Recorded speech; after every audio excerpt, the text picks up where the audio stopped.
On the 18th of January 2019, at the explanade of the Headquarters Brigade in Yaoundé, the President of the Republic and Commander-in-Chief of the Armed Forces, His Excellency Paul Biya, while presiding the graduation ceremony of the 36th batch of officers of the Combined Services Military Academy, Christian, Unity and Diversity, made this statement.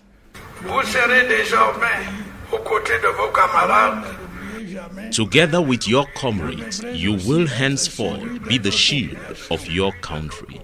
But never forget that you are also expected to be the shield of our people. Strive to earn their respect and love through your courage, rectitude, self-denial, solicitude, and professionalism. Such values are as important as combat silence.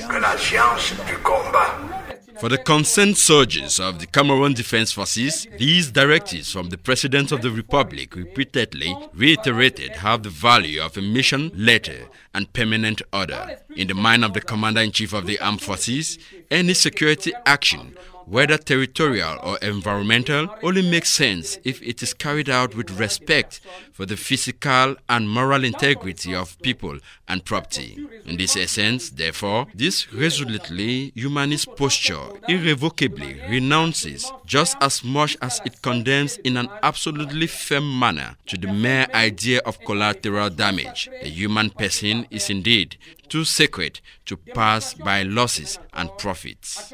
Demonstration made again this week through the publication of the conclusions of the report of the Commission of Inquiry, diligent to the effect of lifting the grey area surrounding the incident that occurred on the night of February 13 to 14 lately in Garbu, in the northwest region, while the tragedy provoked by these troops could durably tarnish the good reputation of the Cameroon Defense Forces, but rather than falling into the disgusting fronts and acrobatics of a morality dishonorable denial, the President of the Republic chose to confront the flamboyant burst of truth, not to discard the inconsistencies of some scapegoats, but as a leader accountable and responsible for the conduct of his men.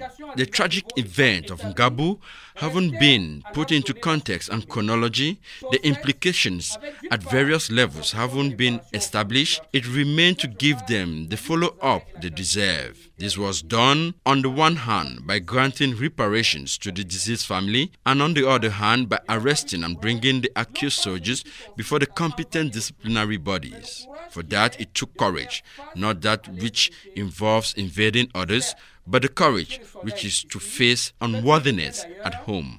Certainly, the profession of a soldier is difficult to say so, amounts to revealing a gospel truth. But to fight is to understand the issues at stake, to know how to identify and appreciate the enemy, to know how to measure the degree of disaster represented by a weapon. Fighting is also and above all knowing how to respect non-combatants and vulnerable people. Therein lies the sense of commitment, the true meaning of the word giving, which is ultimately only the expression of a conviction firmly inscribed in the minds of those engaged under the flag of Cameroon. No breach of this oath will be forgiven.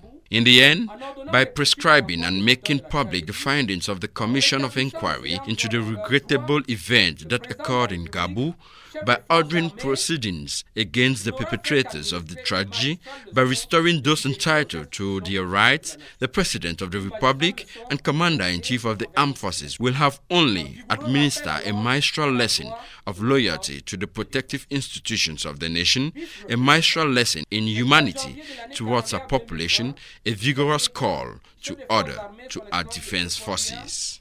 Bis repetita. On the 28th of January 2020, the head of state and commander-in-chief of the armed forces, His Excellency Paul Biya, on the occasion of the graduation ceremony of the 37th batch of cadet officers of the Combined Arms Military Academy, Christian Major General Cody Jacob of blessed memory, made this statement. Vous êtes You're now members of a Republican Army.